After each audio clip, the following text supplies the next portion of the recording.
Olá, meu nome é Samita Cone, eu sou da Universidade Federal Rural do Rio de Janeiro e eu vou apresentar um trabalho que nós submetemos no primeiro simpósio de conservação da biodiversidade. O trabalho se chama Ocorrência da palmeira exótica rabo de peixe, Cariota unis no Brasil, um risco para invasão em áreas naturais.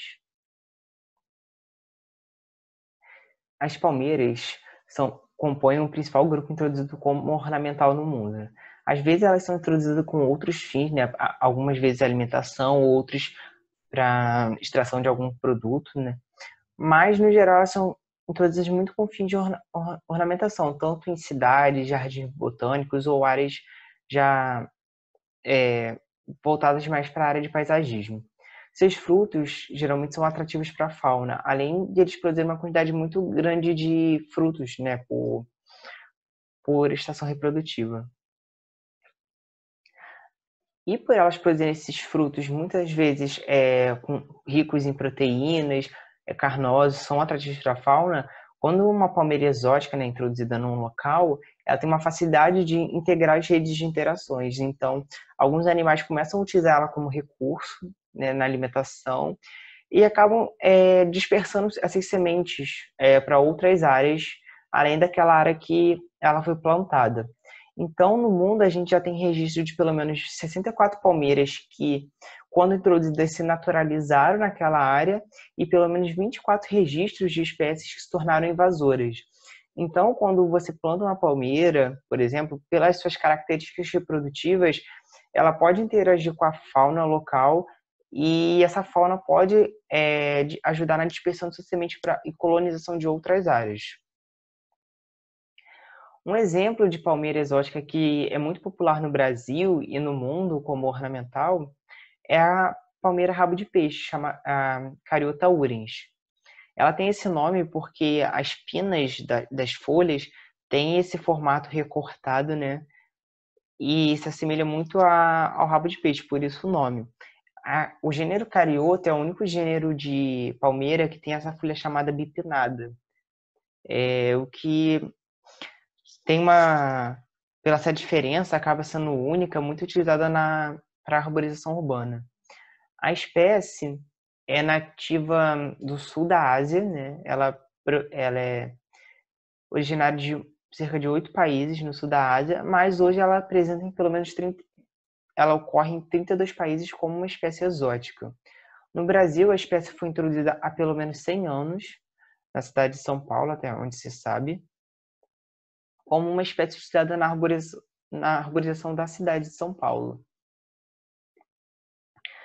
É uma espécie também muito utilizada no Brasil, mas é uma espécie que é classificada com um alto potencial de risco de invasão. Então, nesse trabalho, a gente quis registrar as áreas de ocorrência dela no Brasil. A gente classificou elas em localidades urbanas e naturais, e nas localidades naturais, né, nas áreas naturais, a gente considerou ela separando em fragmentos florestais ou áreas protegidas.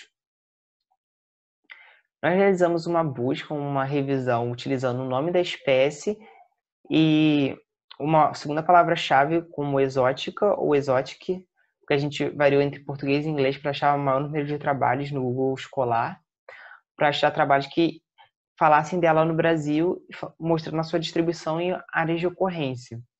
Então, a gente utilizou muitos trabalhos relacionados a inventários florestais, trabalhos de inventários de arborização urbana, e também realizamos uma busca no Jabot, que é uma plataforma onde tem coletas botânicas, de material botânico, como escatas, coletas de frutos, e alguns herbários depois digitalizam esses materiais e ficam nessa plataforma. Então, a gente também utilizou essa plataforma para achar outros registros de ocorrência da espécie.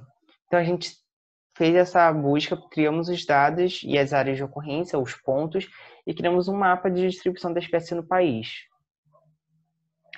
Nós encontramos 94 registros da espécie, sendo 88 trabalhos encontrados no Google Acadêmico, né, Google Escolar, e 6 registros em herbários.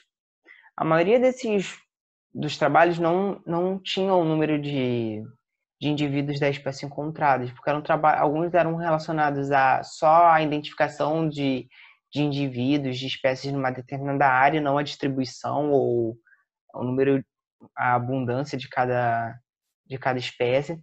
Então, nos trabalhos que a gente observou que tinha esse número, em áreas naturais, o número variou de 1 a 56 indivíduos da espécie, em áreas urbanas, de 1 a 121.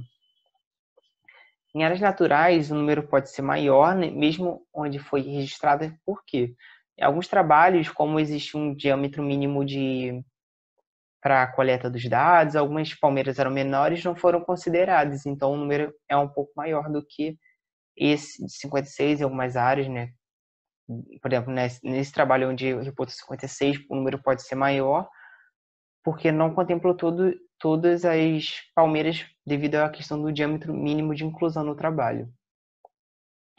No Brasil, a gente encontrou, a gente dividiu esses trabalhos e encontramos que ela ocorre em pelo menos 64 municípios no Brasil, distribuídas em 20 estados brasileiros e no Distrito Federal. A maioria dos registros foram em áreas urbanas, né? 70% desses registros correspondiam à cariota urens em áreas urbanas, mais 19 registros foram em áreas naturais. Nesse mapa, em cinza, a gente observa as áreas naturais, onde foi reportada a espécie, e em laranja, as áreas urbanas, onde ela foi encontrada. Então, em alguns estados, a gente pode observar que foram encontrados apenas em áreas urbanas. Em outros estados, a gente observou ambas, né, áreas urbanas e áreas naturais, tendo uma maior concentração aqui em São Paulo de pontos, né, em áreas urbanas e em áreas naturais, provavelmente porque foi o estado que a gente tem o registro mais antigo dela, então acaba se popularizando mais na área. Nesse outro mapa, a gente dividiu os pontos, esses 19 registros em áreas naturais, em um mapa apenas com essas áreas naturais por estado. Então, a gente observou que essas áreas naturais correspondiam em 8 estados dos 20 encontrados inicialmente, mas no Distrito Federal. E dessas 19 áreas, 6 são áreas protegidas, né? 2 parques nacionais e 4 parques estaduais. Aqui na legenda, a gente observa que as unidades de conservação estão em preto e as áreas naturais em cinza. A bolinha menor em áreas de conservação corresponde que a espécie apresenta apenas uma unidade de conservação e a maiorzinha 2 unidades de conservação. E nas áreas naturais, a menor bola corresponde a uma área natural e a maior a 7 áreas naturais, encontradas no estado, né? A gente divide aqui apenas pelos registros da espécie nos estados. Aqui no estado de São Paulo, por exemplo, ela ocorreu em 7 áreas naturais, sendo 2 dessas áreas naturais unidades de conservação. Aqui no Rio de Janeiro, por exemplo, a bolinha está toda preenchida apenas de preto, porque além de corresponder a 2 áreas naturais, essas 2 áreas naturais são a unidade de conservação, então coincide o mesmo número, então aqui é representado apenas com a bolinha preta. No Paraná, ela ocorreu em 3 áreas naturais, sendo uma unidade de conservação. E em Brasília, ela ocorreu também em uma única unidade de conservação, e essa unidade de conservação essa área natural correspondia a uma unidade de conservação. Nos outros estados, a bolinha é apenas cinza porque eram áreas naturais, né, fragmentos ou matas ciliares, mas não eram áreas protegidas no segundo SNUC. E desses estudos levantados, a gente observou que ela é considerada invasora no Parque Nacional da Tijuca, no Rio de Janeiro, e em São Paulo, ela, não no trabalho de invasão, mas ele cita que a espécie apresentou indícios de invasão na área. Mas como não era um trabalho com esse foco, necessita mais estudos realmente de qual é o estágio de invasão na área, um estudo realmente específico de invasão para diagnosticar se ela é invasora e qual seria o estado de invasão nessa área. No Parque Nacional de Brasília, a gente observou que um levantamento de espécies exóticas, ele cita que mesmo ela apresentando uma baixa densidade na área, a espécie foi uma espécie erradicada no local. A gente viu que a maioria dos registros foram em áreas urbanas, mas seria interessante a gente observar qual é a distância dessas áreas urbanas para fragmentos próximos.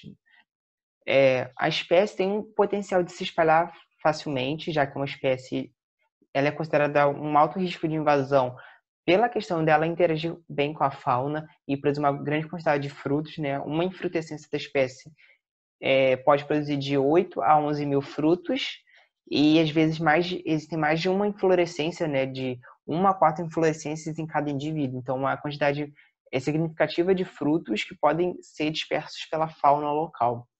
Então, como a espécie produz uma quantidade de frutos grandes, são atrativas para animais, ela tem um potencial de se espalhar para áreas naturais próximas de onde ela é considerada uma espécie em área urbana, né? Então é necessário a gente começar a estudar a possibilidade do manejo dela nessas áreas, a fim de evitar o espalhamento dela. Dado que ela é considerada um alto risco de invasão no Brasil, são necessários mais estudos nas áreas naturais onde ela ocorre, a fim da gente adotar medidas de manejo para a espécie. Como é uma espécie que pode estar interagindo com a fauna em diversos locais, é importante a gente também observar que não é necessário apenas o corte, é importante também a substituição por espécies de palmeiras nativas que também forneçam um recurso importante para a fauna. E essa detecção precoce, né, e o estudo, o manejo dele precoce, que é a detecção precoce e resposta rápida ao processo de invasão, faz que a gente consiga erradicar uma espécie invasora em muitos casos, além de reduzir o custo do manejo e se tornar mais efetivo. E é isso, obrigado.